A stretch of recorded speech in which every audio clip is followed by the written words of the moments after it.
Христианские притчи. Наследие святых отцов. С чего начать?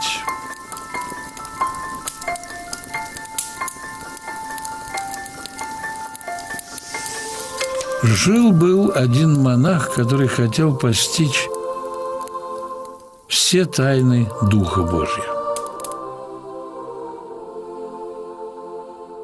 Рассказали ему как-то о монастыре, где царит братолюбие. Сказали, что настоятель того монастыря – человек поистине святой и обладающий великой мудростью. А братья – набожные и духовные. Пришел монах в тот монастырь.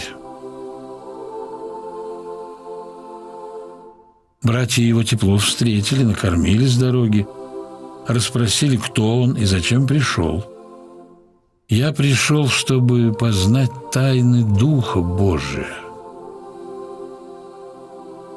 С какой истины мне начать учение?»